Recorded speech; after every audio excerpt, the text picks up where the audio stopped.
Donc j'avais une base de transparents que j'utilise par ailleurs en anglais, donc j'ai fait du copier-coller, donc mes transparents vont être en anglais. J'espère que ça ne vous dérange pas trop. Je vais surtout m'appuyer sur le contrôle Lyapunov que vous avez vu là avec Jean-Michel. Mais avant, je vais essayer de motiver un peu ce que les gens essayent de faire sur les systèmes quantiques et pourquoi c'est intéressant de s'intéresser au contrôle de systèmes quantiques. Où il y a une chose qui va changer beaucoup, en fait, c'est le fait que quand on mesure le système, on le perturbe. Donc quand on fait du feedback, c'est un peu plus compliqué, en fait.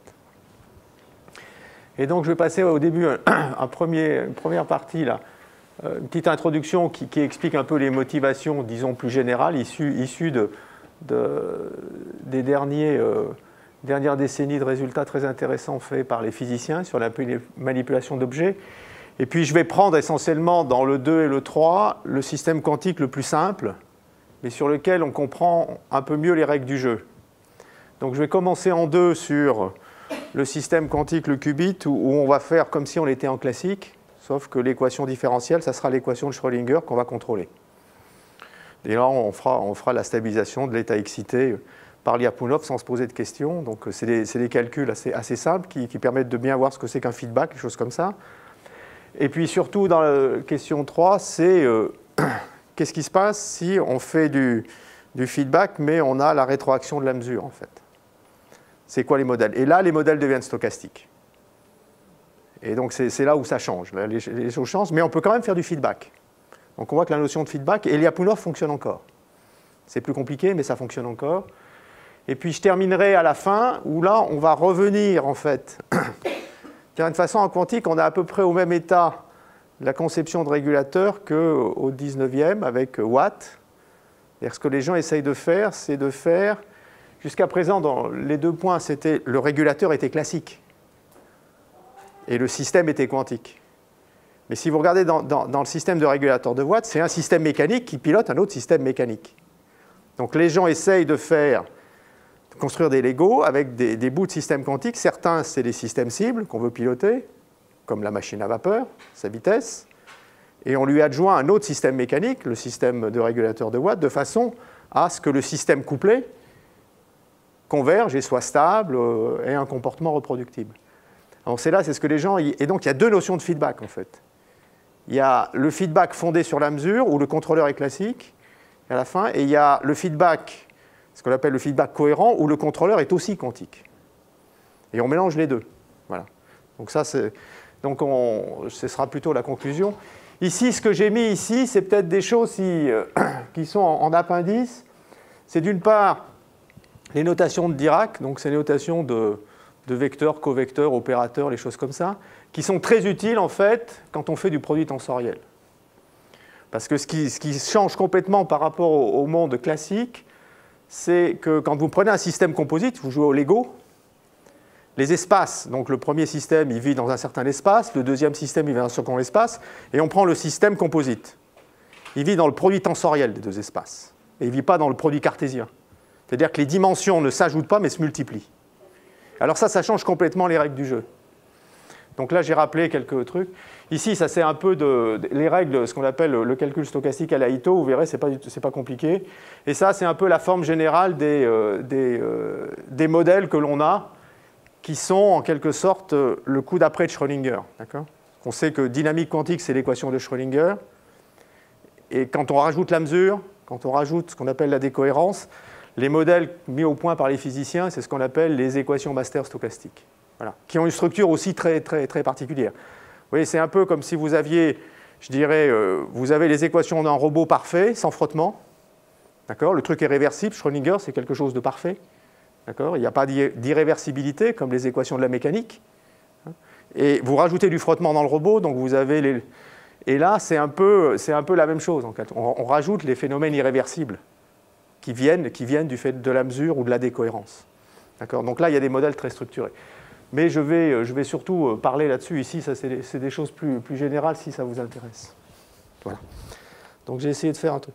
Alors, si on regarde un peu ce qui s'est passé dans les 20 dernières années, il y a eu le prix Nobel de physique 2012 qui a été attribué à Serge Haroche, qui est un physicien qui est au Collège de France, et David Wineland, qui est au NIST à Boulder, pour en fait la manipulation et le contrôle de systèmes quantiques élémentaires. Donc alors typiquement, Serge Haroche lui manipulait des photons, contrôlait des photons avec des atomes, c'est-à-dire que c'est les atomes qui lui permettaient d'avoir des informations sur les photons, et David Wineland c'était exactement l'inverse, il contrôlait des états atomiques en envoyant de la lumière et en ayant de l'information sur la lumière, la façon dont la lumière était réfléchie. Donc en fait, au niveau des applications, ce qui tire tout ça, c'est ce que les gens appellent la seconde révolution quantique, justement, qui est fondée sur la manipulation et le contrôle d'objets quantiques élémentaires. Vous avez sur le contrôle quantique, vous avez qui intervient, vous avez les trucs de résonance magnétique, toutes les applications, les problèmes de chimie quantique, où on essaye de voir en temps réel ce qui se passe au niveau d'une réaction chimique.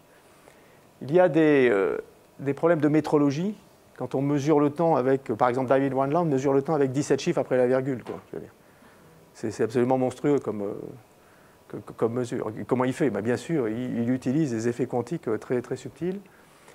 Et puis les gens pensent à la cryptographie quantique. On peut envoyer des clés sur Internet, sur des réseaux, pour faire sur des réseaux de fibre optique. Et le Graal serait l'ordinateur quantique qui permettrait de faire des calculs beaucoup plus vite, la factorisation, le logarithme discret, des choses comme ça. Mais ça, bien sûr, ça c'est... Disons que communication quantique, la crypto sont des choses qui existent, les phénomènes de métrologie quantique sont des choses qui existent, et les phénomènes de NMR, les gens utilisent ces choses-là, typiquement en imagerie médicale, par exemple. Alors si vous regardez le contrôle, ça intervient où dans ces applications-là? Par exemple, pour l'imagerie médicale, il faut contrôler des ensembles, c'est-à-dire que tout est dans l'excitation des spins. Vous voyez comment ça marche, cette chose-là? Vous avez votre spin, donc c'est un petit vecteur, c'est un système à deux niveaux qu'on verra. Et en fait, ce spin-là, il est a priori vers le bas. D'accord? Vous prenez dans des expériences de RMN, vous êtes dans un gros aimant. D'accord? Donc vous avez un gros champ magnétique fixe. Donc les petits moments magnétiques s'alignent avec le champ. Et après, on envoie une impulsion radiofréquence de façon à retourner les petits circuits, les petits moments magnétiques. Et donc les petits moments magnétiques tournent à une certaine fréquence de l'Armor, et c'est dans le retour des petits moments magnétiques en position basse, dans leur relaxation, qu'ils émettent des radiofréquences. Et c'est par ces signaux de radiofréquence qui sont captés tout autour en fait, du patient que l'on en déduit en particulier, par exemple, quelle est la fréquence, quelle est la position des petits éléments. Et c'est à partir de ça qu'on fait des images. Alors tout est dans l'excitation. Donc là, il y a tout un tas de techniques de commande optimale de façon à n'exciter que certains types de spin et pas d'autres, en envoyant des radiofréquences qui sont à résonance. Donc là-dessus, il y a des choses qui... Mais ça, c'est des techniques qui sont vraiment utilisées. Pour le problème de commande optimale là-dessus, on n'en parlera pas, mais ce sont des choses qui sont quasiment industrialisées, ces choses-là, sur la façon de faire les pulse shaping, la façon dont on fait les pulses d'excitation. Et après, l'information, on le récupère dans la façon dont les choses relaxent, en fait. Voilà.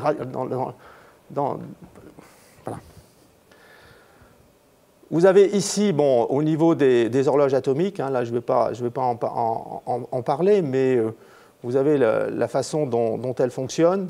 Effectivement, c'est une boucle de feedback, en fait. Parce que vous avez les atomes, en fait, qui ont une certaine fréquence de transition, d'accord, et on cale un oscillateur électrique sur cette fréquence-là. Voilà. Et donc, il y a un phénomène d'accrochage de fréquence entre votre horloge qui vous permet d'avoir les chiffres avec les secondes qui défilent, et puis l'oscillateur qui est votre pendule, en quelque sorte. Vous comptez le nombre d'oscillations du pendule. Donc, vous remplacez le pendule usuel par un oscillateur, d'accord, et qui a cette fréquence-là, pour l'instant, c'est le césium. Et ces choses-là vont passer au niveau des fréquences optiques bientôt, parce qu'on va passer des radiofréquences aux fréquences optiques, donc 10 puissance 10, 10 puissance 15 Hz, et plus la fréquence augmente, plus la précision augmente. Parce qu'on compte le nombre de tours. Voilà. En communication, donc ça c'est typiquement les gens bien sûr savent envoyer, faire des protocoles de communication pour échanger des clés en fait, de cryptage sur des fibres optiques. Donc ça, ce sont des choses qui sont qui existent, hein, et il y a des entreprises qui vendent ça. La difficulté, et ça c'est l'un des points, c'est que c'est limité à quelques dizaines, à la limite 100 km. Au bout de 100 km, l'information est perdue parce que c'est amorti dans les fibres. Et ce que les gens ont besoin, c'est de faire des répéteurs quantiques. Alors, répéteurs quantiques, c'est compliqué parce qu'on ne peut pas faire de clonage. Le système quantique, il y a la possibilité de clonage. Donc, les gens réfléchissent à comment distribuer de l'intrication. Ça veut dire stabiliser des états non localisés. Donc, ça, c'est un problème actuel que les gens essayent de regarder, c'est comment stabiliser ou distribuer de l'intrication pour faire des répéteurs. Et derrière, bien sûr, il y a des choses c'est des systèmes dynamiques. Il y a différents protocoles pour faire ça et il faut pouvoir les stabiliser. Donc la notion de stabilité est vraiment importante ici. Donc ça c'est quelque chose qui est issu de la transparence de Walter Rice, hein, qui est un consultant de IBM alors on n'a pas le haut ni le bas, c'est sur les technologies pour la simulation et l'information quantique. Donc vous avez différents supports, et en particulier, vous avez les supports avec les circuits supraconducteurs. Donc c'est des circuits usuels, hein, que vous mettez à basse température et qui fonctionnent selon les règles de la mécanique quantique. Et les gens essayent de développer, en quelque sorte, des calculateurs quantiques avec ces circuits-là. Et puis vous avez d'autres supports ici, avec des réseaux photoniques, ça c'est les ions piégés, donc voilà. Et là-dessus, ce que les gens disent, qu'il faut, si on veut pouvoir construire un ordinateur, il faut que ce soit modulable et surtout, il va falloir mettre du contrôle un peu à chaque niveau d'intégration. Donc, ce n'est pas moi qui le dis, hein, ce sont des gens le contrôle joue un rôle important dans ces choses-là. Voilà. Bon, vous avez peut-être entendu parler de D-Wave, qui est une machine avec jusqu'à maintenant 1000... Donc là, c'était un truc à 100 qubits, vous voyez, l'espace de Hilbert. Vous voyez, un qubit, c'est l'espace de Hilbert, c'est le système quantique le plus simple, c'est un système à 2 niveaux. Donc vous êtes dans le plan complexe au carré, C carré. Donc si vous mettez un 2 qubits, un 3 qubits, ça veut dire que vous mettez un qubit ici, un autre à côté. Donc les dimensions se multiplient. Donc si vous prenez un n qubits, d'accord, donc n qubits, c'est dans un espace de Hilbert de 2 puissance n, qui est absolument monstrueux. Et si on veut pouvoir faire des calculs, typiquement de factorisation, il faudrait être dans 2 puissance, avec un 1024, 2048 qubits. Quoi. Donc vous êtes dans un espace de Hilbert absolument de dimension gigantesque. Voilà. Donc là, les gens essayent de faire des circuits avec ça, sachant que ces circuits-là, on ne sait pas s'ils ils fonctionnent plus rapidement ou moins rapidement que des ordinateurs, des supercalculateurs. Pour l'instant, on ne peut pas dire que ce que les gens appellent la quantum supremacy à ce niveau-là, je crois, c'est encore un objectif qui n'est pas atteint en pratique. Voilà.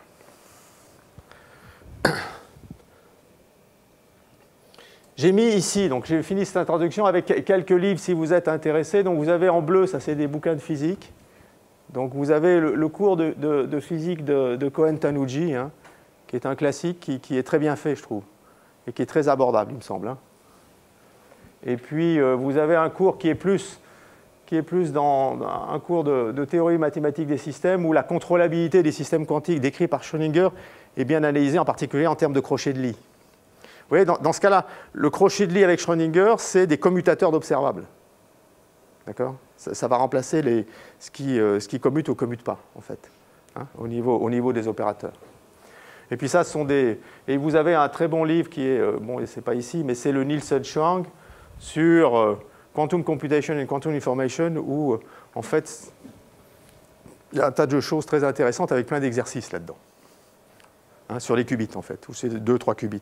Donc ça, c'est quelque chose qui est un très bon livre. Ça, c'est des choses plus avancées sur, typiquement, les développements. Ces deux bouquins-là, c'est sur les développements des systèmes quantiques ouverts. Voilà. Donc, on va commencer à rentrer un peu plus dans le dur, où là, j'ai mis un peu ici, en fait. J'ai résumé un peu ici, et puis après, on va essentiellement regarder le 1 et le 2. D'accord ? Vous avez Schrödinger. Alors, ce qui remplace l'équation F égale m gamma, c'est l'équation de Schrödinger, qui est celle-ci. Donc, vous avez des psi. Alors, c'est là où il y a un tout petit peu de trucs sur les notations. C'est moins i, H psi. L'équation la plus simple, où H, c'est typiquement H0, plus, et vous avez votre contrôle, UH1. D'accord? Alors, psi, c'est un vecteur. D'accord?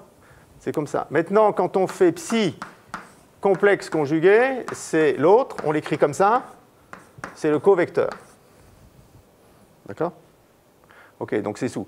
Maintenant, H, c'est un opérateur qui est auto-adjoint pour la conjuguée hermitienne. D'accord? Ici. Je ne fais pas de distinction dimension finie ou dimension infinie. D'accord? Mais typiquement, les physiciens utilisent beaucoup de modèles de dimension finie. Ils tronquent avec un certain nombre de modes, un certain nombre de niveaux d'énergie, en quelque sorte, hein, là-dessus. Voilà. Donc je pense que ça va. Alors maintenant, ce qu'il faut voir, c'est le deuxième point. Les gens disent, oui, donc ça c'est psi.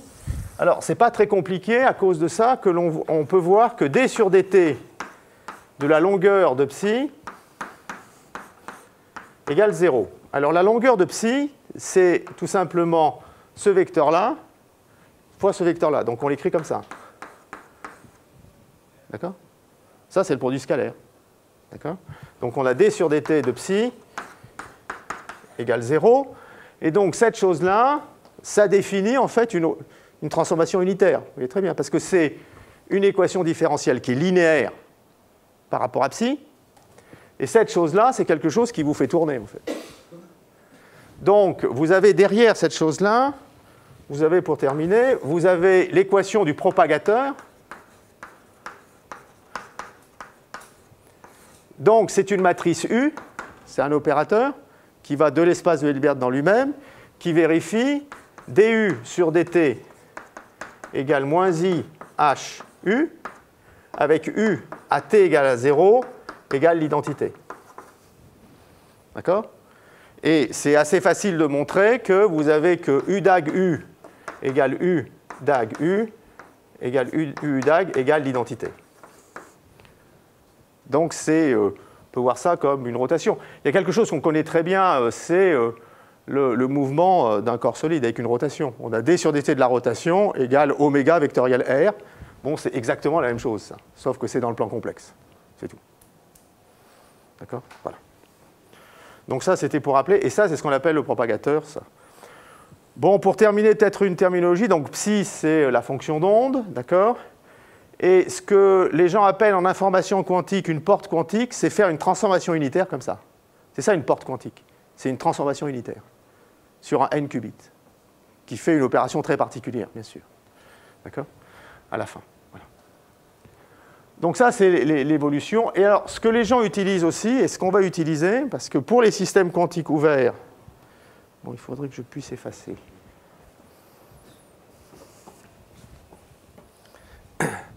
C'est ce que les gens utilisent aussi, c'est l'opérateur densité.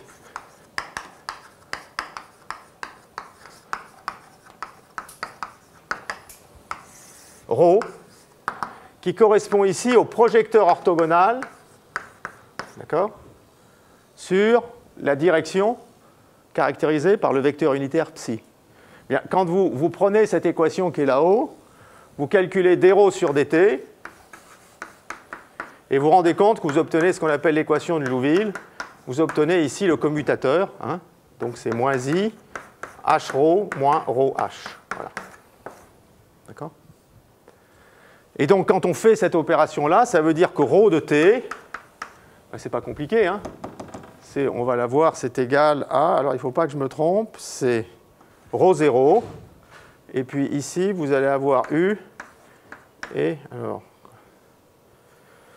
c'est ça, u dag de t. C'est-à-dire que ρ de t avec l'équation de Liouville, vous voyez, est une matrice semblable. C'est-à-dire que le spectre de ρ n'est pas modifié, c'est toujours un truc de rang 1.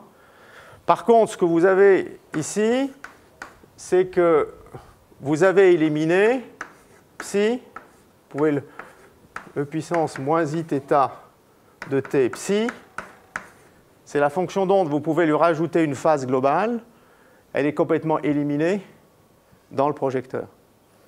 Et la définition d'un état quantique, c'est indépendant de la phase globale, en fait. Alors pourquoi c'est indépendant de la phase globale? Parce que tout simplement, si vous prenez θ de t, d'accord, point, vous appelez ça oméga bar, et vous dérivez cette nouvelle équation, c'est comme si vous faites un shift sur h. Vous prenez h plus oméga bar l'identité. Et les énergies sont définies à une constante près. Ce qui est important, c'est la différence d'énergie. D'accord? Donc c'est ça que ça vient de ça. Et donc, très souvent, les gens préfèrent utiliser ρ que psi, parce que sur ρ, en particulier, on a éliminé la phase globale. Donc vraiment, l'état quantique, c'est ρ. Ça, c'est le premier intérêt de ρ. Le deuxième intérêt, c'est que autant il est difficile de faire des moyennes avec psi, quand on a des incertitudes, alors qu'avec ρ, vous êtes sur des projecteurs, donc vous êtes sur des matrices hermitiennes, d'accord, positives ou nulles, de trace 1. Et quand vous prenez des combinaisons de matrices barycentriques, de matrices hermitiennes positives et de trace 1, ça vous donne encore des matrices hermitiennes positives de trace 1.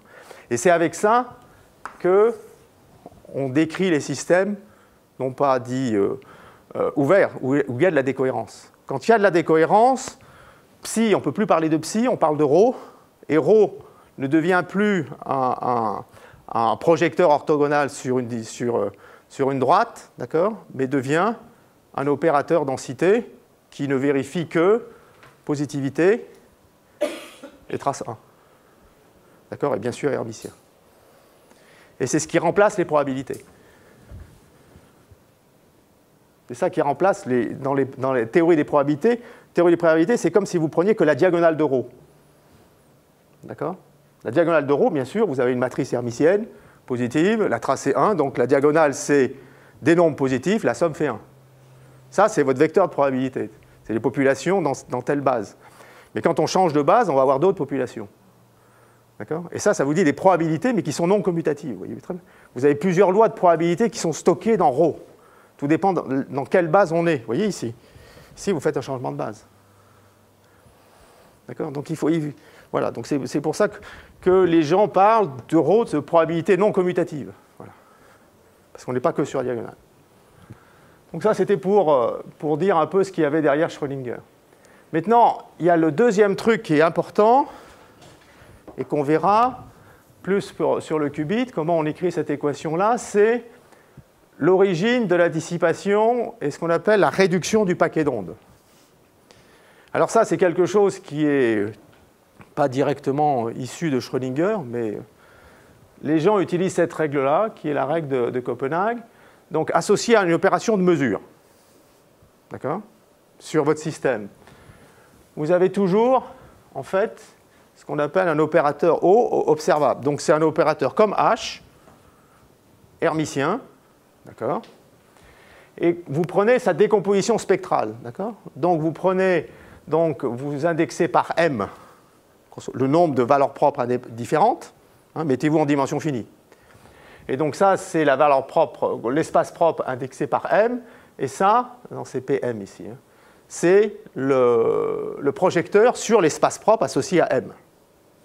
D'accord, donc là, vous avez la décomposition spectrale de votre opérateur. Vous l'écrivez comme ça, c'est lambda M fois le projecteur sur l'espace propre associé à M. Et quand vous mesurez O, c'est pour ça que j'ai pris M, vous avez un seul résultat de mesure. Soit M1, soit M2, soit M3. Et qui va être instantané. On prend ça comme modèle de mesure. Donc ça veut dire que quand vous mesurez, vous obtenez comme résultat de mesure M, quand vous mesurez O. C'est une loi extrêmement simple. La probabilité de mesure, c'est exactement, en quelque sorte, cette chose-là. Je vais faire un petit dessin parce c'est très spécifique au monde quantique, et ça, c'est quelque chose qui n'a absolument pas d'analogie avec le monde classique. Autant, vous voyez, les choses qui sont au-dessus, c'est des équations différentielles avec une structure. Donc vous pouvez vous ramener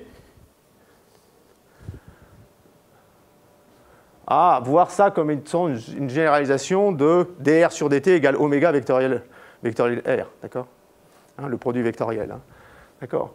Autant ici, là, on rentre vraiment dans des règles qui n'ont absolument aucune analogie avec le monde classique. Donc ici, vous avez Pm. Alors si je regarde ce que c'est que la probabilité de détecter M, d'accord, ça c'est la proba de détecter M, sachant, bien sûr, psi. Vous connaissez psi, et vous vous posez la question, je vais le mesurer, mais quelle est la probabilité que j'obtienne M? Donc c'est une probabilité conditionnelle. Vous voyez très bien. Alors vous pouvez écrire PM, c'est aussi égal à la trace de ρ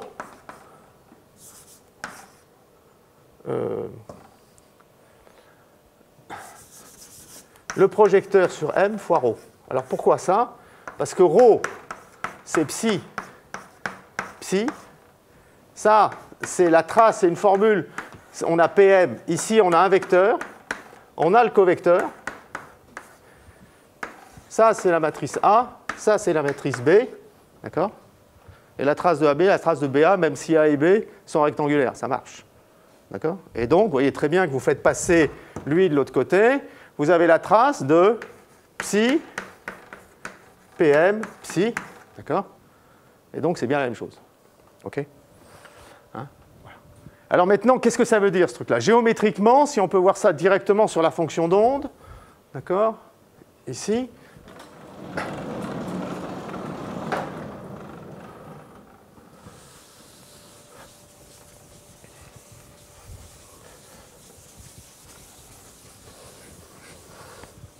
Je vais prendre le cas où on est en dimension 3. D'accord?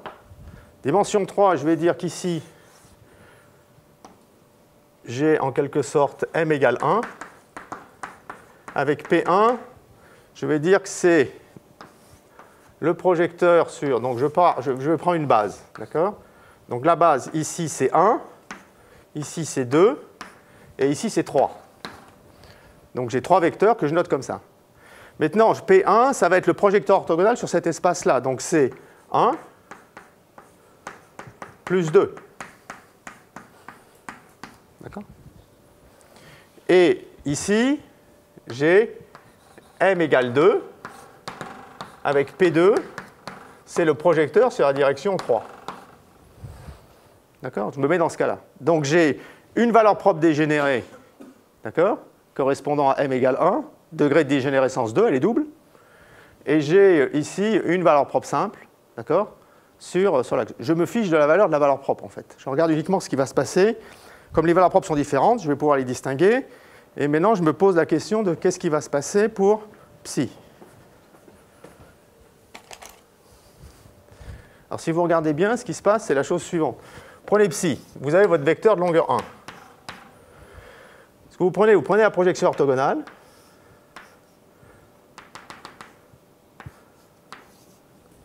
Et ce que vous dit cette règle-là, c'est que vous prenez la projection orthogonale. La probabilité d'avoir ce résultat-là à la sortie, c'est lié à la longueur au carré de ce truc-là. Et la probabilité d'avoir ce résultat-là à la sortie, c'est la longueur au carré. Sachant que ça au carré plus ça au carré, ça fait ça au carré qui fait 1. Donc la somme des probabilités est bien 1. Maintenant, juste après la mesure, vous avez réduction. Vous voyez, a priori, la fonction d'onde, elle est sur 1, 2 et 3. Et on parle de réduction du paquet d'onde parce qu'elle a comme support que 1 ou 2 ou 3. D'accord? Donc c'est pour ça qu'on parle de collapse, en fait, de réduction du paquet d'onde. Et ici, vous êtes bien obligé de renormaliser. Parce que là, vous n'êtes plus de module 1, a priori. Donc ça veut dire qu'ici, vous prenez psi, et juste après la mesure, psi a changé. Vous avez récupéré l'information m, par contre.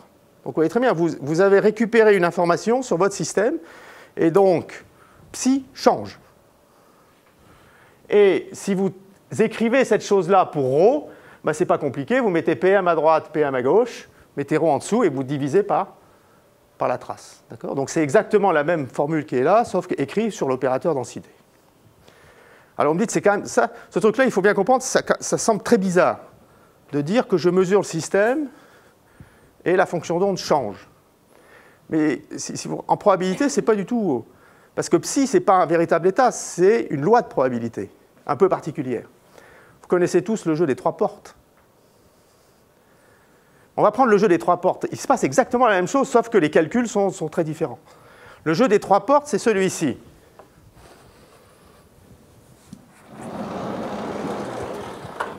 C'est une belle application de la loi de Bayes. C'est un jeu qui se fait en 2 étapes. Donc vous avez le jeu des 3 portes avec le trésor. Donc vous avez 3 portes qui sont fermées. D'accord? Et vous avez Alice qui joue, et vous avez Bob qui est le présentateur qui va aider Alice à jouer. Alors, il y a un trésor derrière l'une des 3 portes.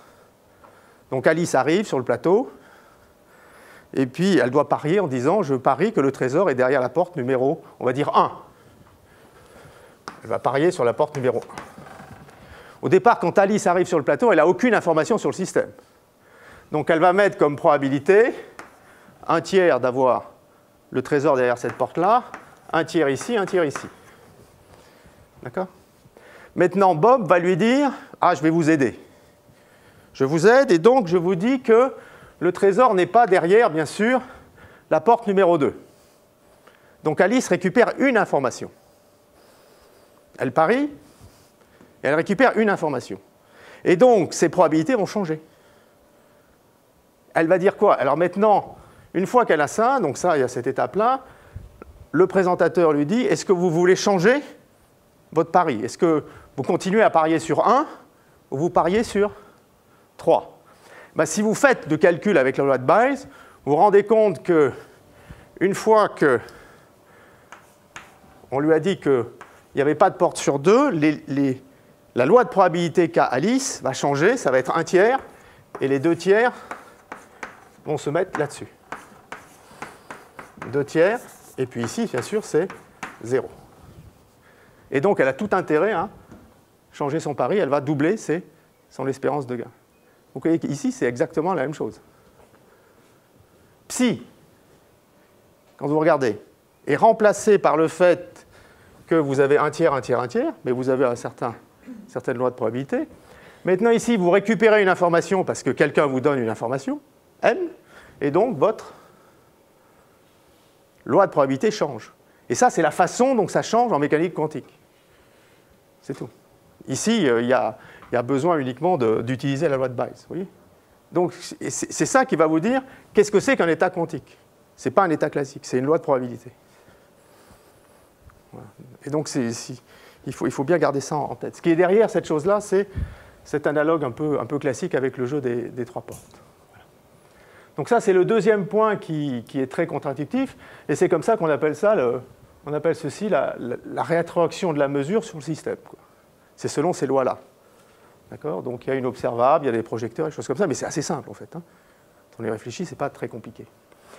Et par contre, il y a la dernière chose qui est importante, c'est en général, quand vous avez votre système S, vous ne mesurez jamais votre système S directement. Vous mesurez un autre système M. Typiquement, quand vous mesurez quelque chose, vous le mettez en interaction avec votre appareil de mesure, d'accord? Et après, c'est sur l'appareil de mesure que vous faites la vraie mesure. Donc, ce que vous avez, c'est la chose suivante. Vous avez, en général, votre système est un système composite, S qui vous intéresse, M, le système de mesure, et vous êtes dans l'espace produit tensoriel.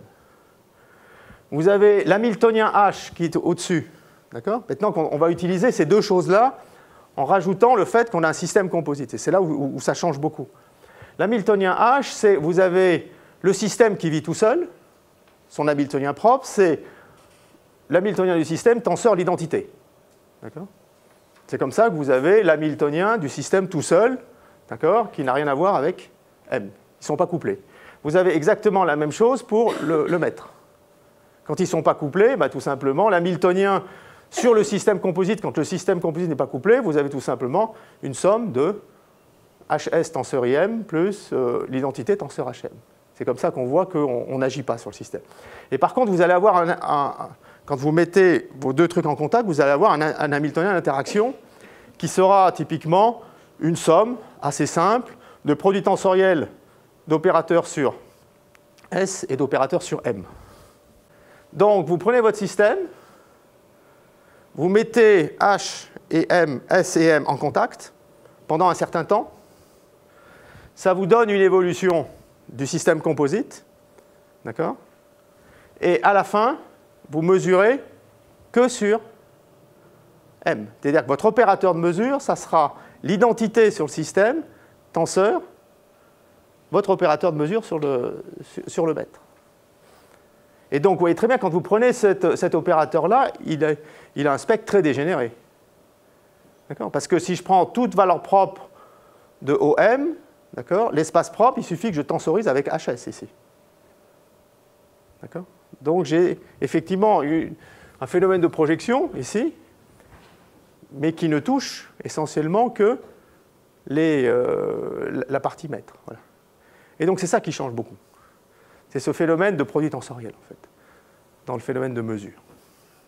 Voilà. Je vais m'arrêter là. Ça, c'était pour montrer... ici, ça, c'est des équations différentielles, le premier point. Le deuxième point, c'est la mesure. Et le troisième point, ça, c'est vraiment quelque chose de spécifique au quantique, c'est le produit tensoriel. Alors, derrière le produit tensoriel, vous avez ce qu'on appelle le phénomène d'intrication, d'accord, qui vient du fait que dans le produit tensoriel HS et HM, vous avez les fonctions d'onde qui sont produit tensoriel de HS, tenseur produit tensoriel de HM, mais vous avez aussi beaucoup plus de fonctions d'onde qui ne sont pas des produits tensoriels. Si je prends par analogie, vous avez les fonctions de deux variables qui ne sont pas le produit de deux fonctions d'une variable. Et parmi les fonctions de deux variables, vous avez beaucoup plus de fonctions qui ne sont pas le produit de deux fonctions d'une variable, variable 1 fois variable 2. Et quand vous avez une fonction de deux variables, f de x1, x2, vous pouvez dire c'est quoi la fonction d'une variable. Vous ne pouvez pas définir quel est l'état du système S s'il est représenté par une fonction d'onde qui est délocalisée, qui n'est pas une fonction d'onde, qui est un produit tensoriel, une fonction d'onde sur HS, tenseur, une fonction d'onde sur HM. Et donc c'est avec cette chose-là que les gens font beaucoup de contresens, en fait. Parce qu'ils parlent d'un état quantique en oubliant le fait qu'on est sur un produit tensoriel. Donc on parle d'objets qui ne sont pas définis, en fait. Voilà. Bon. Bien. Alors un qubit. Donc on va prendre ici ces choses-là, mais quand on va prendre H de dimension 2. C'est le système le plus simple, parce que H de dimension 1, il ne se passe rien, en fait. Voilà. Et déjà, c'est un système extrêmement intéressant. Alors voilà le système le plus simple avec son contrôle. Donc il est usuel d'appeler... Je vais effacer. Et là, je vais aller peut-être un petit peu plus vite, parce qu'on va revoir exactement la même chose. Donc vous avez deux états. Vous avez l'état fondamental qu'on note G, l'état excité qu'on note E. Alors en information quantique, ça peut être 0, ça peut être aussi 1, ou ça peut être aussi 1 ici. D'accord ? Voilà. D'accord ? Mais c'est deux vecteurs de base, deux vecteurs orthogonaux. D'accord ? Et vous avez le contrôle U, qui va être typiquement un champ laser ou un champ radiofréquence qui excite votre système. Voilà. Donc ça, c'est une fonction scalaire. Alors bien sûr, psi, vous voyez très bien que la fonction d'onde psi, c'est une superposition, ce qu'on appelle cohérente de G et de E. D'accord ? Et vous avez typiquement H0, l'hamiltonien libre, hein, on ne met pas le contrôle. Hein. H, c'est H0 plus UH1. Je ne vais pas dire ce que c'est. Mais H0, vous avez G et la valeur propre associée à la valeur propre la plus basse, et E est associée à la valeur propre la plus haute. D'accord ? Donc si vous regardez, donc ça va être une sorte de fréquence, en quelque sorte, si vous regardez, hein, ça c'est D sur dt, donc ça c'est des pulsations. Et vous avez, voilà, l'équation typiquement d'un système libre de deux états conservatifs. Alors c'est là où je reprends le truc que la fonction est définie à une constante près, hein, à une fonction... L'énergie est définie à une constante près, ce qui veut dire que la fonction d'onde est définie à une phase près. D'accord ? Donc ça, on s'en fiche. Et donc, il est assez naturel ici de faire typiquement un shift où on se ramène, d'accord ? Vous faites le calcul, à oméga E moins oméga G. Vous savez, c'est la différence d'énergie qui est ce que l'on voit du système. D'accord ? Et donc, quand vous écrivez les choses, donc vous mettez de façon à mettre l'énergie 0 au milieu, d'accord ? Lui, ça va être moins oméga sur 2. L'autre, ça va être plus oméga sur 2. Et le oméga, c'est typiquement les fréquences la fréquence de votre système. Votre système, il va osciller à la fréquence oméga. C'est ce que vous allez voir comme comme par exemple dans le spin, quand il va retomber, ça va être la fréquence, cette fréquence-là que vous allez voir. Dans les radiofréquences que vous allez capter avec vos antennes autour, hein, c'est ces radiofréquences oméga qu'ils vont voir. Et ce oméga est caractéristique du spin. D'accord ? Et c'est avec ça qu'on fait les images. Et aussi en fonction des temps de relaxation aussi. Il met combien de temps à relaxer? OK. Donc vous avez ici l'équation de Schrödinger, vous pouvez l'écrire comme je l'ai écrit ici, à ce niveau-là, vous voyez. Et donc ici, ce n'est pas très compliqué de voir la solution, hein, parce que c'est la matrice, hein, dans cette base-là, la matrice est diagonale, hein, vous voyez très bien. Hein. Alors vous comprenez, la EE et GG, hein, c'est assez simple. Hein. C'est le projecteur sur le haut, le projecteur sur le bas, et puis avec un moins. Donc vous pouvez voir que psi de t, c'est psi g0, et vous avez une phase de puissance i oméga t sur 2, et puis puissance moins i oméga t sur 2, et ce qui est important, c'est la différence de phase entre g et e. C'est ça que vous voyez, qui est puissance i oméga t. D'accord ? Voilà. Maintenant, si vous rajoutez un contrôle, U, lui, le contrôle U, il va avoir un effet sur le passage de G à E et le passage de E à G. D'accord ? Donc, si, voilà, c'est écrit ici. Vous voyez ? Donc là, vous avez des psi E, des psi G, je l'ai écrit comme ça. D'accord ? Donc là, on voit bien que c'est écrit au-dessus. Et ici, le U, lui, c'est l'énergie que vous allez pouvoir mettre ou enlever, d'accord ? Qui vous permet effectivement de faire l'échange entre G et E. D'accord ? Vous voulez manipuler votre système et donc passer de G à E ou de E à G. Et ça, c'est ce qu'on appelle les phénomènes d'absorption ou d'émission stimulés en physique. D'accord ? Donc ça, c'est avec un champ cohérent. Alors bien sûr, apparaît ici des matrices tout à fait importantes qui sont liées au quaternion, en fait, si on les regarde bien. Vous avez la matrice sigma x, qui est cette matrice-là d'échange. D'accord ? Première matrice. Sigma x carré fait 1, donc c'est toutes des racines de l'unité. Sigma y, vous avez une phase, donc c'est le même truc avec i et moins i. D'accord ? Parce que vous êtes hermitien, donc vous pouvez mettre un i ici et un moins i ici. Donc sigma y, c'est moins i eg plus i ge, et sigma z qui est l'autre. Alors là, je vais faire un petit calcul, ça c'est pour utiliser la notation de Dirac, qui est assez sympa. Je vais faire sigma x fois sigma y. Alors, je peux le faire comme ça, hein. Mais je vais le faire avec ça. Si on fait sigma x et sigma y, j'ai ça fois ça. Donc, bien sûr, je distribue. Ça fois ça, ça fait lui fois lui, ça fait. Alors, c'est vecteur, covecteur, vecteur, covecteur. Donc ici, bien sûr, j'ai covecteur, vecteur, donc j'ai le produit scalaire GE, ça fait 0. Donc ça fois ça, ça fait 0. Ça fois ça, G scalaire G, ça fait 1. Donc ça fait, donc si je prends lui fois lui, j'ai I, d'accord ? Et j'ai E. D'accord ? Et puis je fais la même chose ici. Hein, je vous laisse faire. Vous avez ça fois ça, ça fait moins I GG. Et puis ça fait 0. Alors oui, j'écris ça avec une croix, mais en fait, ça doit être comme ça. D'accord ? Et donc, c'est I sigma Z. D'accord ? Et donc, vous avez sigma x, et après, vous avez la même chose. Vous avez sigma y, sigma z égale I sigma x, et sigma z, sigma x égale I sigma y. Donc, vous voyez très bien, vous avez exactement le même truc que I vecteur égale J égale K plus permutation circulaire. C'est la même chose, c'est la même algèbre. D'accord ? Voilà, ici. Donc ça c'est les trois trucs. OK ? Voilà. Bon, j'ai fait ce petit calcul, ça montre l'intérêt.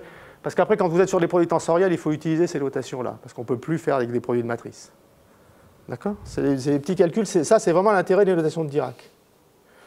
Alors vous avez ces relations-là qui sont tout le temps utilisées. Donc toutes ces matrices-là sont des carrés de l'identité.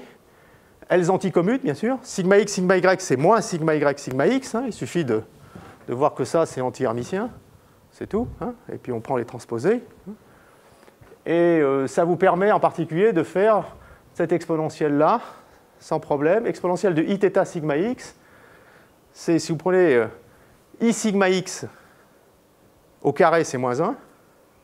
Donc c'est exactement la même formule, vous remplacez I par I sigma x. Vous savez que E puissance I θ, c'est cosinus θ plus I sinus θ. Vous remplacez I par I sigma x, vous avez la même série de Taylor. Donc vous avez cette formule-là. D'accord ? Et ça marche pour n'importe quel opérateur sigma tel que sigma carré égale l'identité. D'accord ? Voilà. Donc vous avez ici une autre façon de décrire cette loi-là. Donc là, il y a plein de calculs. Et puis ici, vous avez des trucs très marrants, vous voyez. Vous pouvez faire la commutation entre sigma et sigma b. Comme ces matrices-là anticommutent, quand vous faites passer sigma de l'autre côté, vous mettez un moins, ça suffit. Vous voyez ? L'inverse, c'est facile. Et puis, vous avez cette chose-là aussi, qui est très utilisée. Donc vous faites tout un tas de calculs, hein, surtout pas avec des matrices, avec ça, mais avec ces opérateurs-là. Voilà, donc ça, c'est des petits calculs qu'on peut faire assez facilement faire à des top 1, je pense, sur les matrices. Non ? Bon, en les aidant, c'est assez facile, il me semble. Hein, et qui sont vraiment très utiles, quoi. Voilà. Donc ça, c'est pour décrire donc, le système avec le contrôle. Système ouvert. J'ai pris que Schrödinger ici. Hein. Okay. Maintenant, on va passer à l'opérateur densité. Je vous ai dit que va être le projecteur orthogonal sur psi. Donc là, si vous prenez la fonction d'onde générale, psi, dans C2, elle dépend de 4 variables réelles. D'accord ? J'ai 2 variables pour la partie sur G, 2 variables pour la partie sur E, mais la phase globale, elle ne m'intéresse pas. Donc je veux quotienter par rapport à la phase globale. Alors la façon de faire, c'est de considérer le projecteur orthogonal. Et le projecteur orthogonal, ça va être quoi ? Ça va être une matrice hermitienne de trace 1, d'accord ? Et positive ou nulle. Donc quand vous regardez, vous avez cette matrice, elle s'écrit comme ça, nécessairement. C'est l'identité plus petit x fois sigma x, donc elle dépend de 3 paramètres scalaires, plus petit y fois sigma y plus petit z fois sigma z sur 2, d'accord ? Avec le fait que ρ est symétrique, là c'est évident, hein ? X, y et z, c'est 3 quantités réelles. Ça, c'est des quantités hermitiennes, donc tout ça, c'est hermitien. Et le fait que la positivité va venir du fait qu'il ne faut pas que x, y et z soient trop grands. Parce que, vous savez, sigma x, sigma y, sigma z, ils ont le même spectre, plus ou moins 1. D'accord ? Et donc, ça, ρ est positif si et seulement si, en fait, x carré plus y carré plus z carré est inférieur ou égal à 1. C'est facile à montrer. Ça, c'est aussi un lemme qu'on peut faire, qui est assez sympa. C'est, vous avez la matrice. Allez. Prenez ρ, c'est cette matrice-là. D'accord ? C'est l'identité plus x, sigma x plus y, sigma y plus z, sigma z sur 2. Et ρ est positive ou nulle. Alors vous avez trace de ρ, bien sûr, égale 1, parce que la trace de ça, ça fait 0, bien sûr. Et vous avez ρ positive ou nulle, si et seulement si, x carré plus y carré plus z carré est inférieur ou égal à 1. Et vous avez le fait que ρ carré égale ρ, ça veut dire que c'est un état pur, d'accord ? Hein, dans ce cas-là, la trace vaut 1, vous prenez un opérateur densité dont la trace vaut 1 est telle que ρ carré égale 1, c'est facile de montrer que nécessairement c'est un projecteur orthogonal sur une seule dimension. Ça, c'est un exercice assez facile. Et ça, c'est équivalent à dire que x carré plus y carré plus z carré égale 1. Donc les opérateurs densité qui correspondent aux fonctions d'onde, c'est les points sur la sphère de dimension 3. D'accord ? Et les opérateurs densité donc c'est des opérateurs de rang 1. Et les opérateurs qui sont de rang 2, avec 2 valeurs propres non nulles, dont la somme fait 1, c'est ceux qui sont strictement à l'intérieur de la sphère. Voilà. Et alors maintenant, ce que vous pouvez faire, maintenant vous pouvez exprimer x, y, z en fonction de... Vous avez ces formules-là, je ne les ai pas mis, mais... D'accord, c'est partie réelle de psi g, psi e étoile, partie imaginaire, et puis vous avez la différence de population. Voilà.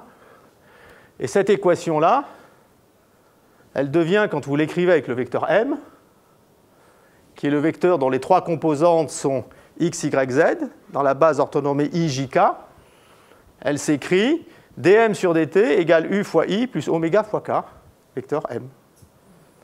Et c'est pour ça qu'on appelle les systèmes à deux niveaux des spin-on-me, parce que les gens ont cette analogie dans l'espace R3, où c'est un vecteur, m, moment magnétique, longueur constante, évidemment, comme on est sur un produit vectoriel, et ça, c'est le vecteur rotation instantanée. Et donc, qu'est-ce qui se passe quand vous avez cette vision-là? Quand vous mettez u égale 0, ça va être quoi? Vous avez un vecteur qui tourne autour de la direction qui passe par les deux pôles à la vitesse oméga. Et ça, c'est ce qu'on appelle la précession de l'Armor. D'accord? Alors, vous voyez très bien que vous avez deux points d'équilibre, celui du bas et celui du haut. Z égale 1 et Z égale moins 1. Et puis, vous avez aussi le vecteur qui est sur l'équateur, qui tourne à la vitesse oméga. D'accord? Voilà. Et maintenant, ce que vous pouvez faire avec le contrôle, c'est effectivement jouer sur l'axe de rotation et sur sa longueur avec U, de façon à manipuler le vecteur. Vous voyez, parce que si vous ne faites rien, ben, le vecteur il reste sur son orbite. Hein. Et ce que vous essayez de faire maintenant avec U, c'est ben, typiquement, comment est-ce que je peux faire pour U pour passer du bas vers le haut? L'exemple typique de manœuvre. Et ça, c'est typiquement les manipulations qu'on fait sur les opérations de RMN quand on fait il y a tout un tas de techniques pour dire qu'est-ce que je vais mettre comme U de T quand je veux faire telle excitation spécifique hein, pour mon système. D'accord? Donc là, on s'en ramène à quelque chose qui est assez facile, où on a un vecteur de longueur 1, et le contrôle, c'est on pilote l'une des composantes du vecteur rotation instantanée. Voilà. OK.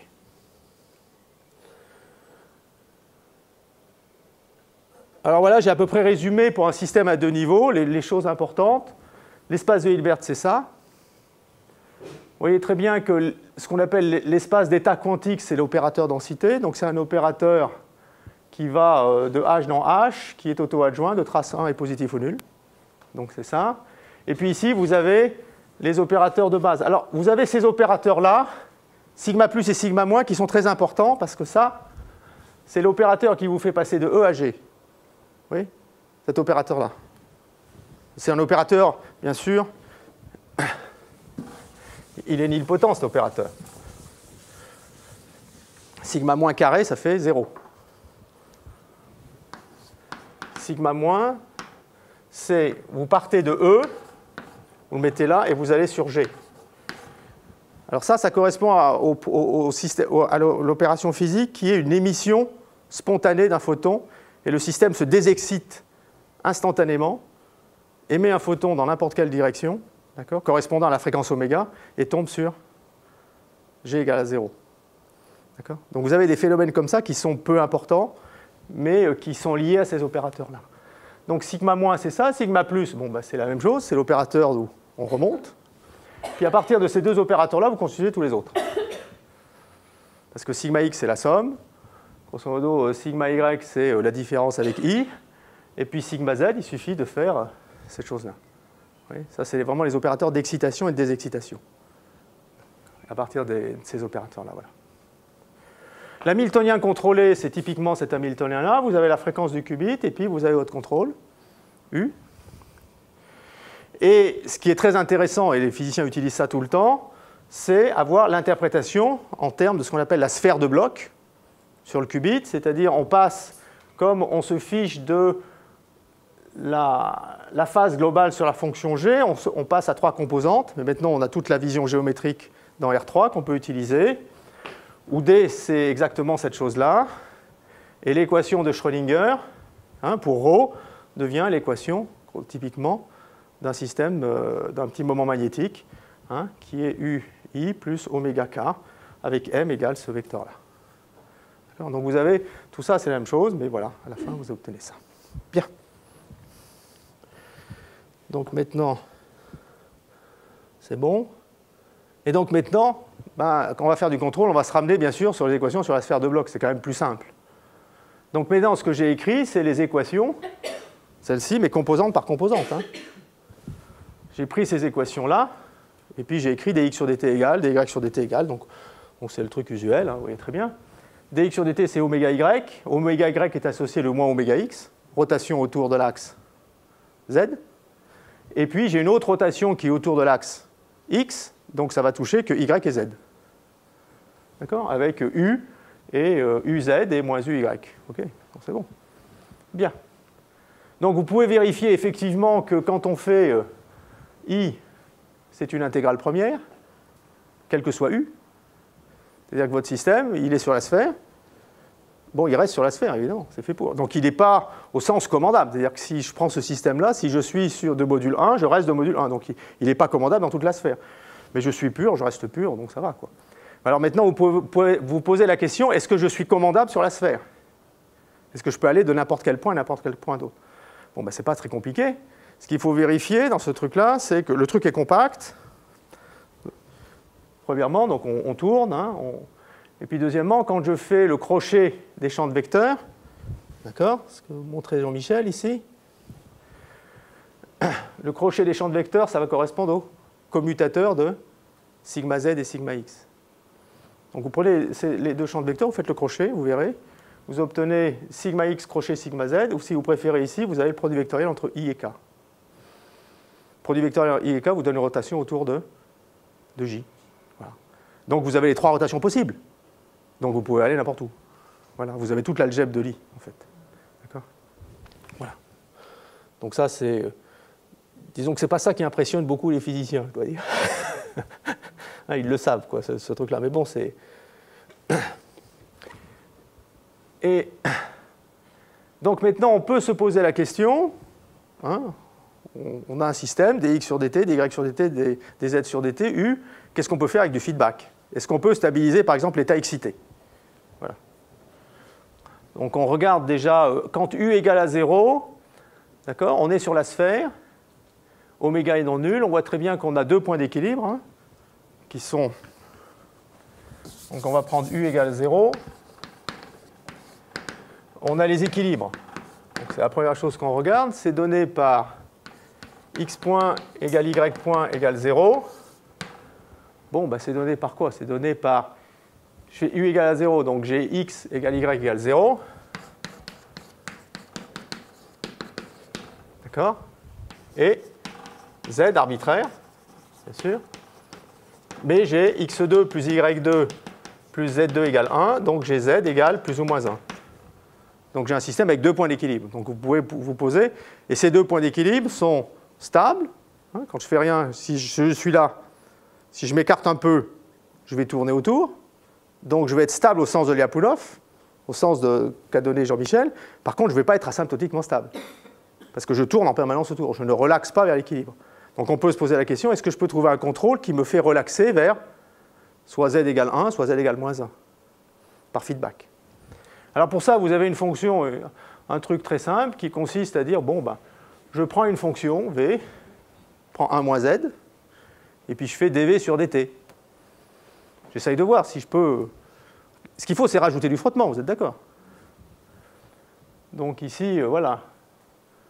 Donc rajouter du frottement.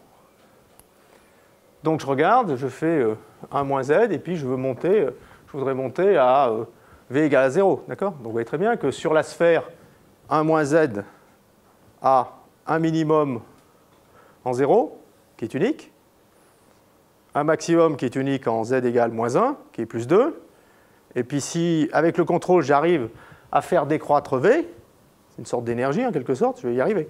Alors vous faites le calcul, dv sur dt, c'est moins dz sur dt, dz sur dt, c'est uy, et les règles du jeu du feedback, je peux prendre u comme étant n'importe quelle fonction de x, y, z. Donc ce n'est pas très compliqué de dire, je vais prendre u, d'accord, qui est du même sens que y, parce que j'ai moins dz sur dc. À partir de là, j'ai dv sur dt moins ky2, vous dites avec ça, je devrais m'en tirer. D'accord? Je fais une sorte de frottement en quelque sorte, vous voyez? Bon. Alors est-ce que ça marche? Alors en fait, vous vous posez la question, je prends ce feedback-là, d'accord?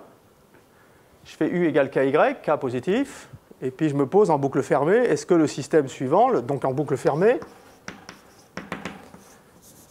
donc j'ai un système qui est dx sur dt égale oméga y, dy sur dt égale moins oméga x plus, c'est ça, moins k yz, et puis j'ai dz sur dt égale k y2. Donc je vois que effectivement j'ai tendance à faire croître z, ça va dans le bon sens, d'accord? Mais à votre avis, qu'est-ce qui va se passer? Bah, vous pouvez montrer, c'est pas très compliqué, que toutes les trajectoires, sauf une, convergent vers z égale plus 1.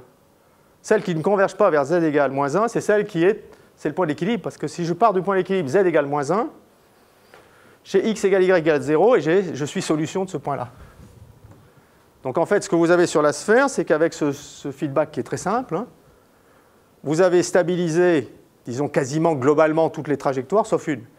Mais vous voyez très bien qu'il suffira que soit x, soit y soit non nul au départ, ou que z, vous ne soyez pas au point d'équilibre en dessous. Le point d'équilibre du bas est instable, et donc dès que vous êtes un petit peu à côté, vous allez converger vers le haut. Donc ce n'est pas une stabilisation globale, mais c'est une stabilisation qui, compte tenu de la loi de feedback, est très intéressante. D'accord ? Voilà. Donc ça vous donne une idée de ce qu'on peut faire avec du feedback. Alors, le seul problème, ici, oui, là j'ai fait comme si j'ai pris Schrödinger et puis j'ai dit que je pouvais faire U égale une fonction de psi. Mais psi, comment je le connais? Oui, vous pouvez vous poser la question. Psi, ça veut dire que j'ai accès à psi. Et en pratique, qu'est-ce qu'on fait? Dans les systèmes physiques, on a des capteurs qui vous donnent l'état. D'accord? Donc ici, il faut rajouter les capteurs qui vont vous donner psi. Mais si je rajoute les capteurs qui donnent le psi pour faire le feedback, hein, pour prendre une loi de feedback, c'est ça, hein, pour un ingénieur, c'est... Vous savez, je crois qu'ils font toujours de la SI, mais c'est les mécaniciens, je crois, qui font la SI. Donc eux, ils adorent faire des décompositions de fractions rationnelles. Vous savez, avec plein de pôles, des trucs comme ça, ils adorent ça, quoi. C'est ce qui est abominable, je trouve. Mais ils font ces schémas blocs qui sont pas mal, en fait. Vous avez ici U, qui est votre contrôle.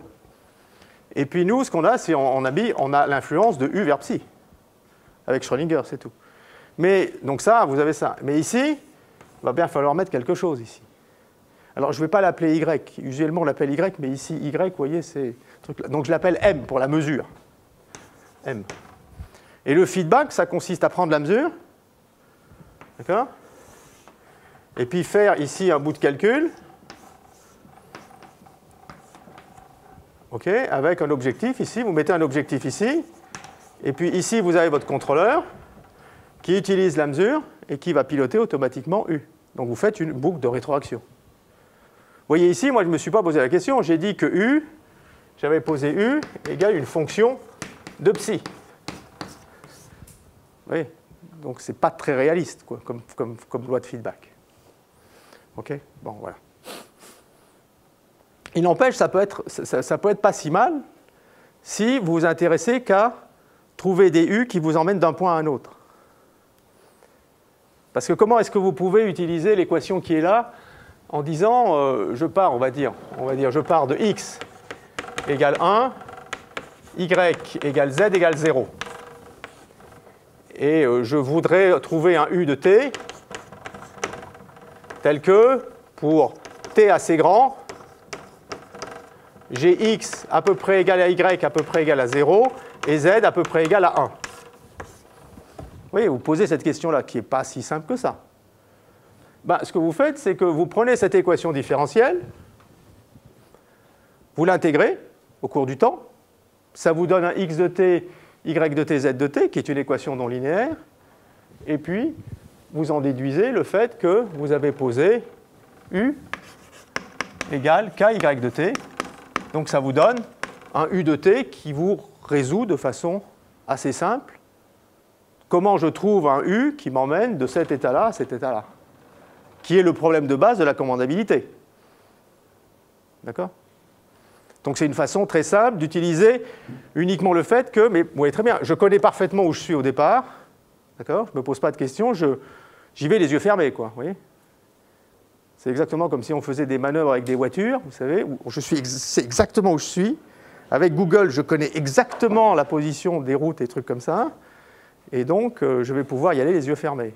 Très bien, sur un petit temps, ça va pas trop mal marcher, mais sur des temps un peu longs, ça risque d'avoir des problèmes, parce qu'il y a toujours des divergences, votre modèle n'est jamais tout à fait vrai, vous avez des choses comme ça. Donc c'est là où il faut faire ces boucles de rétroaction, pour savoir où on est et corriger en fonction de là où on est.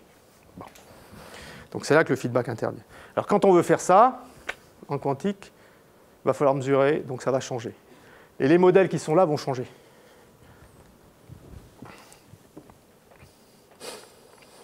Alors ils deviennent des équations stochastiques. Alors c'est là où ça devient un peu plus compliqué. Et on est obligé d'utiliser l'opérateur densité, ici. Vous ne pouvez pas faire autrement. Vous ne pouvez pas passer par la fonction d'onde. Alors voilà un peu l'équation, ce qu'on appelle l'équation master stochastique, qui décrit un qubit sur lequel on mesure en permanence, on récupère une information qui vous donne une idée de son énergie. Est-ce qu'il aura tendance à être en E ou en G? D'accord, c'est bien ça, on veut mesurer l'état du qubit. Est-ce qu'il est en E ou en G? Alors ce que vous voyez ici, c'est une équation qu'on écrit comme ça. On écrit D de quelque chose. D'accord? Ou si vous préférez, on peut écrire d rho sur dt égale moins i h bar rho de t. Donc ça, on connaît, c'est Schrödinger. Mais le fait de mesurer le système change l'équation sur ρ. D'accord? Et ça la change de façon stochastique. Parce que quand on mesure, vous voyez très bien, on a des probabilités à chaque détection et donc on doit faire des choix. Donc là, j'ai pris le modèle qui est un modèle utilisé par les physiciens pour quand on fait une mesure en temps continu. C'est-à-dire qu'on a une mesure qui est un petit élément dm, d'accord? dm de t. Alors vous avez deux termes qui arrivent. Vous avez ce terme-là. Vous voyez très bien que ça, c'est un terme qui est déterministe. C'est-à-dire que c'est un peu comme le terme de h bar ρ, c'est une fonction de ρ, il n'y a pas de probabilité là-dedans. C'est un peu comme si on rajoutait du frottement, en fait.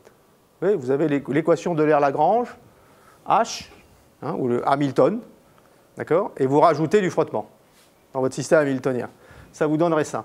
Sauf que quand vous rajoutez ce frottement à l'échelle quantique, ça c'est la décohérence, vous êtes obligé de rajouter aussi le fait que vous avez la rétroaction de la mesure sur le système, qui est ça.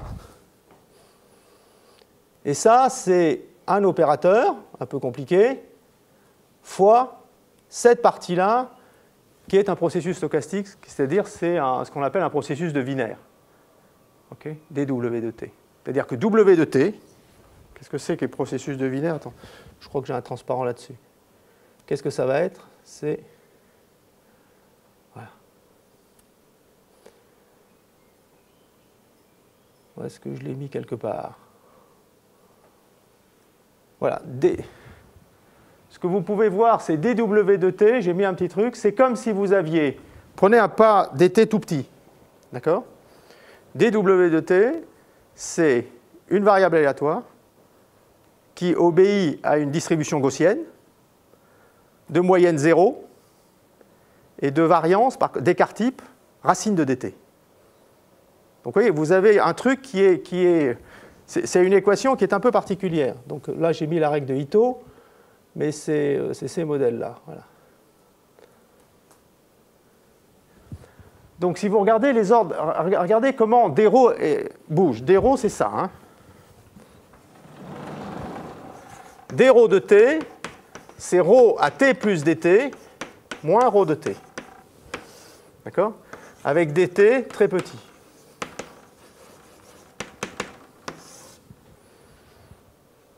Donc si, typiquement, c'est pas celui-là, c'est pas celle-ci, c'est l'autre.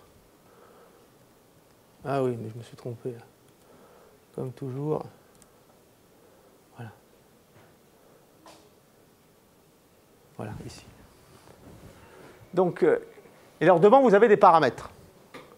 Vous avez gamma, qui est la force de la mesure, la force du couplage à l'extérieur. C'est le système couplé avec le mètre. Vous voyez ce que je vous ai dit au départ, là. Vous avez le système composite, vous ne mesurez pas directement le qubit. Ce que vous faites en pratique, vous envoyez des micro-ondes sur le qubit, oméga c'est des micro-ondes typiquement, et vous récupérez l'onde réfléchie. D'accord? Et c'est dans l'onde réfléchie que vous avez l'information indirectement sur le qubit, parce que l'onde que vous avez envoyée a interagi avec le qubit est ressorti, et c'est dans son interaction que vous récupérez de l'information. Et donc à la fin, vous obtenez ces systèmes-là, vous voyez, on les écrit qu'avec des opérateurs. C'est ça qui est très intéressant. Ce n'est pas des trucs qu'on écrit avec des X. Donc ce truc-là, vous pouvez l'écrire dans n'importe quelle base. Vous mettez dans une base orthonormée certaine autre, et il suffit de transformer les opérateurs dans d'autres bases, et vous avez les mêmes formules, avec les mêmes commutations. D'accord ? Donc ça, c'est une écriture, je dirais, un peu intrinsèque de la dynamique. Et vous avez le terme qui est devant, ici dWt, qui est lié à la rétroaction de la mesure sur le système. Alors, vous avez gamma qui est la force de la mesure, ou la force du couplage du système avec l'extérieur, avec l'environnement.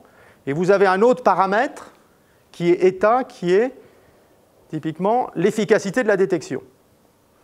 L'efficacité de la détection, c'est votre système, il est ouvert, donc il interagit avec son environnement. Vous envoyez des ondes, vous récupérez l'information dans l'onde réfléchie, mais si votre capteur est en panne, il faut bien faire quelque chose. Et le système a quand même interagi avec l'environnement. Vous le savez, ça. Donc c'est une information que vous devez prendre en compte, même si votre détecteur est cassé. Donc ça, c'est donné par eta.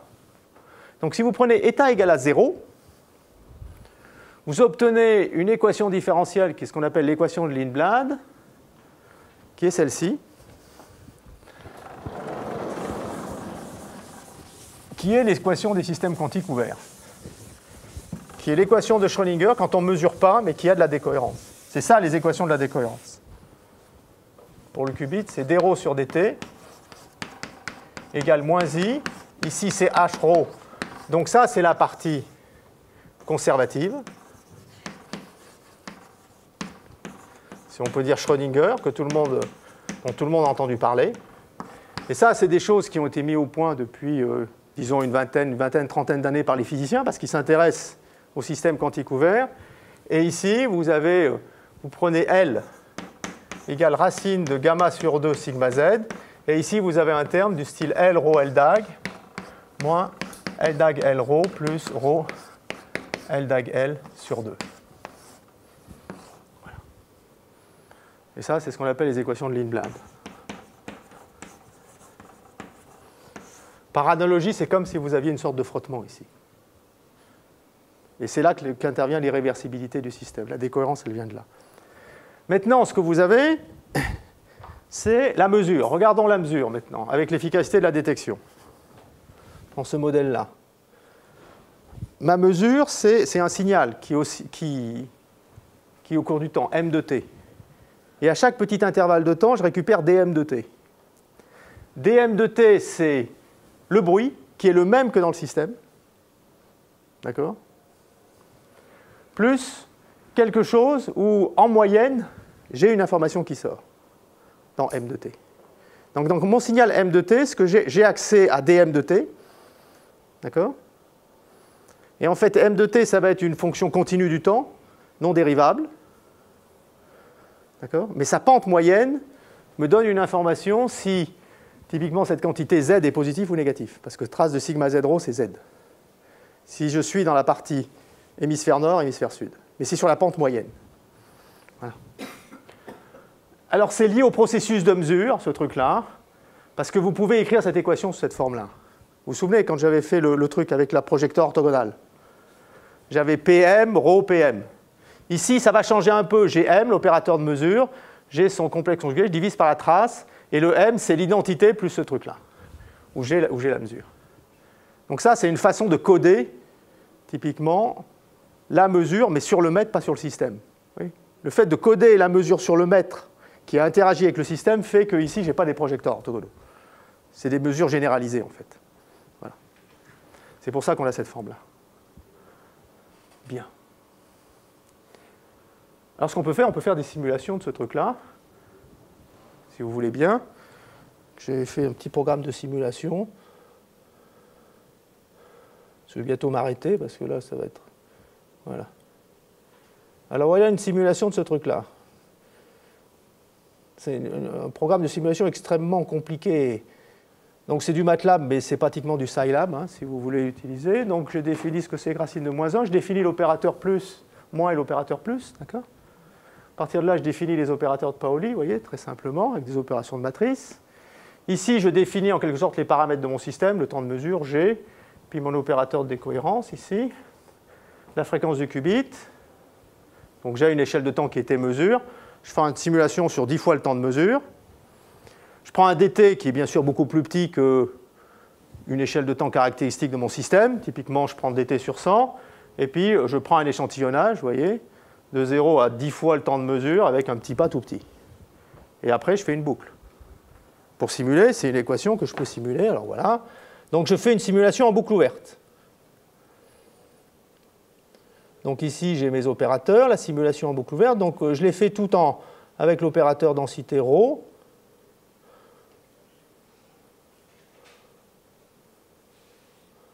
Voilà. Vous avez toute la boucle de simulation est ici. Donc ρ, vous voyez très bien, j'initialise à x égale 1. D'accord ? Je n'ai pas de composante sur sigma y, sigma z.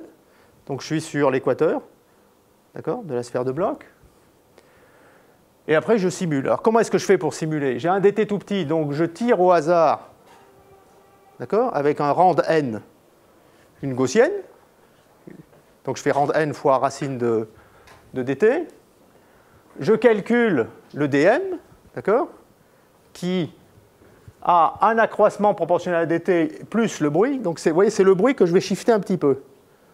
Et c'est ça, c'est ce que je vais récupérer comme information à chaque instant. Et puis je le stocke, vous voyez, ça c'est je le stocke, position K. Ici je l'intègre parce qu'on voit mieux, quand on intègre le signal, on voit beaucoup mieux ce qui se passe que sur les petits accroissements. D'accord ? On cumule l'information.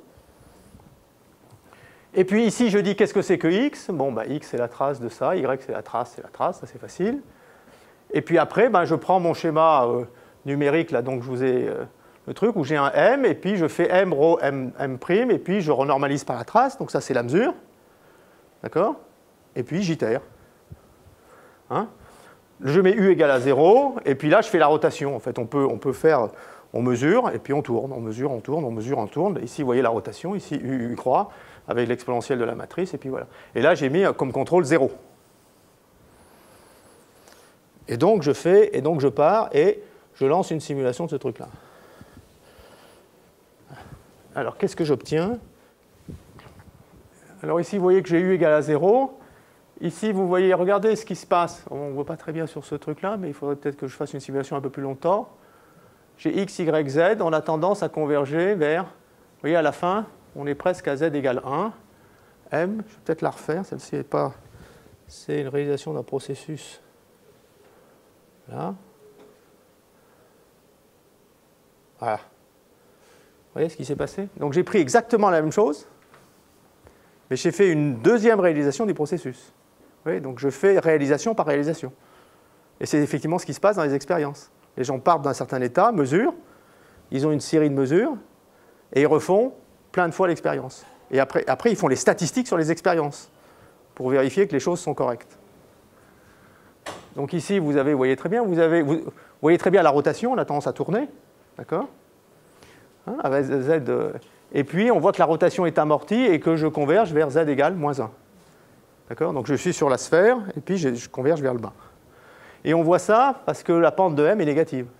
Je dis qu'en moyenne, vous voyez, votre signal, il va avoir tendance à avoir une pente négative. C'est comme ça que l'information sort, mais elle n'est pas instantanée. Donc je peux faire plein de réalisations. On va en faire une autre. Voilà, et là, alors vous voyez, ça c'est les DM, ça. Donc si vous prenez le DM, vous ne voyez rien instantanément. Par contre, si vous intégrez ce signal, vous obtenez le signal qui monte en moyenne. D'accord? Voilà. Et donc là, vous avez convergé vers le haut, vers le bas. Donc vous mesurez, quand vous mesurez, effectivement, vous aurez tendance. Mais c'est typiquement une convergence, mais progressive. Vous voyez, le collapse, la réduction du paquet d'ondes, soit vers G, soit vers E, vers Z égale plus 1 ou moins 1, est progressive, en fait, ici, dans ce truc-là. Ce qu'on appelle la mesure faible. Voilà. Et donc, après, ce que l'on peut faire, c'est... Là, je vais bientôt m'arrêter. C'est les statistiques, en fait, de cette chose-là. Vous voyez ici, j'ai convergé vers le bas, vers le haut. Je fais 1 million de réalisations du même processus. Et je regarde combien de fois je suis arrivé en bas. D'accord? Je me rends compte que je converge soit vers Z égale plus 1, soit vers Z égale moins 1, sûrement, pour presque toutes les trajectoires. D'accord? Mais à chaque réalisation, je ne sais pas vers quoi je vais converger. Mais vous pouvez faire après les statistiques. Quelle est la proportion de fois où je vais converger vers plus 1 ou quelle est la proportion de fois où je vais converger vers moins 1. Bien, sur ce système-là, comme je pars de l'équateur, j'ai autant de chances de converger vers plus 1 et moins 1, c'est 1,5, 1,5. Voilà. C'est très... Donc ce qui est derrière, c'est une étude de stabilité de ce système-là. Donc c'est un système qui est stable. D'accord ? Donc vous avez un système. Donc je prends ce système-là. Maintenant, vous regardez, quand vous avez un système dynamique, vous regardez les points d'équilibre. Vous regardez les points où vous ne bougez pas. Vous pouvez vérifier que si vous prenez ρ égale soit G, soit E, Z égale plus 1 ou moins 1, vous avez 0. Rien ne bouge. Il n'y a que des dm qui a tendance à monter, mais des ρ ne bougent pas. Donc c'est des points fixes. Et si vous initialisez votre système en dehors de ça, vous convergez soit vers l'un, soit vers l'autre. D'accord ? Voilà. Donc ça, c'est ce qu'on appelle une mesure quantique non destructive de l'énergie. Voilà. Et donc vous avez un phénomène, vous pouvez montrer qu'effectivement votre système il converge typiquement vers 0, mais ce qui est 0, c'est 1 moins z carré. Vous avez que la racine de 1 moins z carré, ça tend vers 0. Voilà. Parce qu'en moyenne, vous avez cette équation-là. Donc c'est une équation de Lyapunov, mais en stochastique. C'est-à-dire que le Lyapunov, c'est très puissant. Hein, c'est-à-dire que vous pouvez faire le calcul et vous avez ça en moyenne. Donc ça, c'est une variable aléatoire, d'accord, à chaque instant. Et vous avez que sa valeur moyenne converge exponentiellement vers 0. Et elle est positive. Donc ce n'est pas très compliqué de voir que ce qu'il y a à l'intérieur, ça ne peut pas beaucoup bouger. Parce qu'elle est positive. On converge juste au bord. Donc nécessairement, on tend vers 0. Alors pour obtenir cette équation-là, on fait un calcul, typiquement à la Ito, en fait. Donc il y a un coût de calcul un peu plus compliqué que le calcul différentiel usuel. Mais c'est exactement la même idée que Lyapunov. C'est-à-dire que Lyapunov, c'est... Vous avez quelqu'un vous donne la fonction de Lyapunov et vous vérifiez, quand vous regardez comment elle évolue au cours du temps, ce qu'elle donne. C'est exactement comme les intégrales premières. Hein. Dans les systèmes dynamiques, les intégrales premières sont très importantes. Et les fonctions de Lyapunov en contrôle, c'est ce qui joue le rôle d'intégrale première. Mais on essaye de les faire converger vers des minima, sachant que le minima est le point qui nous intéresse. Voilà. Et donc on peut faire la même chose, et ça j'aurai pas le temps, en prenant un feedback, en fait, on peut faire converger globalement, exponentiellement le système vers z égale plus 1, quel que soit le point de départ. Voilà.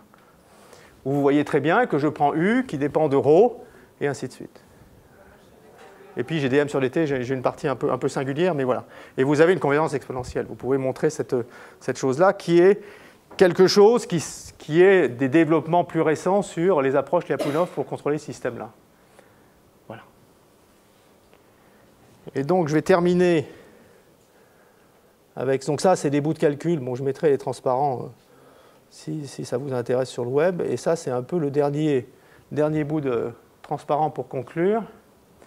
Donc nous, ce qu'on a regardé, c'est ça, c'est qu'on avait le système, d'accord ? Tout ça, c'était que le système.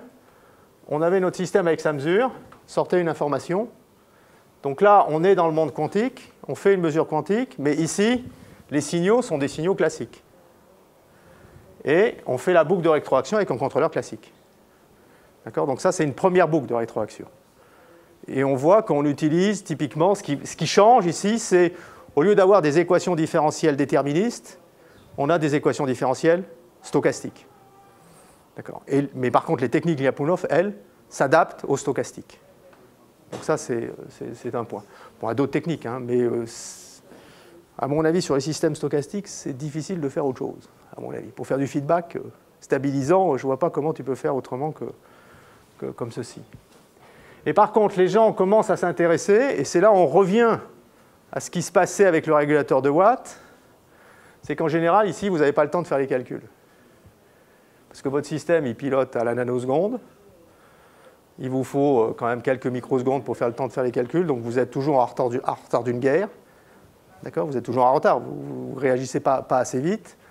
Et donc, les gens se posent la question de, est-ce que je ne peux pas mettre, mon système, il est là, je lui couple un autre système quantique, et c'est lui que je vais piloter indirectement par lui. Et donc, on revient vraiment au régulateur de Watt, où on avait le système mécanique, la machine à vapeur, et on lui couple un autre système mécanique avec un système de tringle, d'accord? De façon à ce que le système complet, lui, tourne à vitesse constante.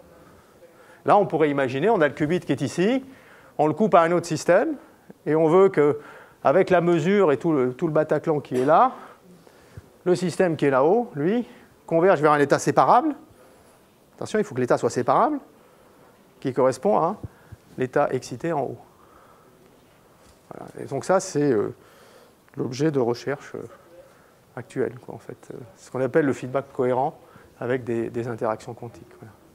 Mais c'est toujours une notion de feedback qui est derrière. Et puis, bon, je fais un peu de pub sur un trimestre actuel qui est à l'IHP, à quelques centaines de mètres d'ici. Donc, si ça vous intéresse, voilà. C'est actuellement, hein. Voilà, jusqu'à fin mi-juillet. Voilà. Merci bien.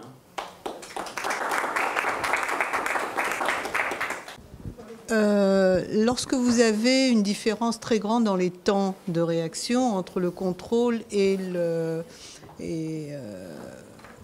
l'activation du contrôle, hein, Ouais. mais est-ce que c'est sensible au point qu'il faille à chaque fois utiliser ce contrôle? C'est-à-dire, est-ce qu'on ne peut pas intégrer sur le temps qu'il vous faut pour être en adéquation avec la réaction? Oui, c'est-à-dire, enfin, on peut très bien imaginer qu'on fait une mesure tous les n pas de temps et puis on intègre là-dessus. Ça Oui, suffit pas. on peut faire ça, mais dans ce cas-là, on ne pourra, typiquement, on a une certaine largeur de bande pour le contrôle. On contrôle les dynamiques, on va dire, jusqu'à la microseconde, voilà, sur les circuits. Mais en dessous de la microseconde, le système il aura divergé et on n'aura pas réagi, parce qu'on ne l'aura pas vu. On n'aura pas. Vous voyez? Et donc, à cette vitesse-là. C'est à cette vitesse. Donc typiquement, il va y avoir une structuration de ce truc-là à 2 échelles de temps, quelque chose de plus lent qui est ici. Il y aura des dérives plus lentes. Et ici, quelque chose de plus rapide. Et si on prend par exemple le régulateur de Watt, vous mettez uniquement le régulateur pour stabiliser votre système. Donc il va se stabiliser, mais pas tout à fait à la bonne valeur. Et après, vous arrivez derrière, mais vous avez le temps, à la vanne de vapeur, et vous avez un bypass, et là, vous mettez à la main, quand votre vitesse est trop basse, vous rajoutez un petit peu de vapeur. Vous attendez que ça se stabilise, vous rajoutez un petit peu de vapeur, et au bout d'un moment, c'est bon. C'est l'effet intégral. Donc vous voyez très bien, il y aura un système de stabilisation rapide, parce qu'il y a des effets, pour le stabiliser, on est obligé d'être proche du système, et on sera à l'échelle quantique. Et par contre, il est très naturel de faire une sorte de recalage plus lent, avec des contrôleurs plus classiques. En fait, c'est un peu comme ça. Ça va se structurer en 2 échelles de temps. Votre question est tout à fait raisonnable. Moi, j'avais une question justement sur le côté régulateur quantique. Quelle est la situation finalement? Ça marche bien ou... La situation, c'est que faire ça, il faut savoir qu'elles sont. On joue au Lego. Et on voudrait avoir certaines pièces de Lego qu'on ne sait pas construire. C'est ça le problème. Donc, la situation, c'est qu'en théorie, on peut faire plein de choses. Typiquement, en théorie, si on dit, voilà, dans ces équations-là, je vais écrire le modèle général. Voilà. Là, il y a un modèle général. Voilà. Ici, vous avez le modèle le plus général que vous pouvez imaginer. Vous dites, moi, je sais dire dans mon système, je peux choisir les opérateurs L. Vous voyez, les opérateurs sigma X, trucs comme ça. Là, c'est facile. Le problème, il est facile. En fonction de l'objectif, on sait choisir les opérateurs L. Mais les gens ont fait plein de travaux là-dessus. C'est intéressant, un truc comme ça. Le seul problème, c'est que ces opérateurs L, les physiciens ne savent absolument pas les construire. Donc, il faut prendre en compte les contraintes de qu'est-ce qu'on sait faire avec actuellement. Et c'est ça qui est compliqué. C'est de faire des schémas de feedback cohérents qui soient compatibles avec ce que les physiciens savent faire. De ce qu'on sait faire. Alors ça peut donner des idées de nouveaux montages expérimentaux, bien sûr, mais sachant que c'est quand même très contraint. Et je pense que là-dessus, il y a plein de problèmes très intéressants, en fait. Parce qu'on peut se poser... Et c'est là où il y a un retour entre théorie et développement mathématique et contraintes expérimentales, et la réalité est en fait très riche, en fait. Et souvent plus riche que l'imagination qu'on peut avoir, en fait. On se rend compte de ça, et ça, C'est un aller-retour expérience-théorie où les mathématiques ont clairement un rôle à jouer, je pense. S'il n'y a pas d'autres questions, on remercie Pierre de nouveau.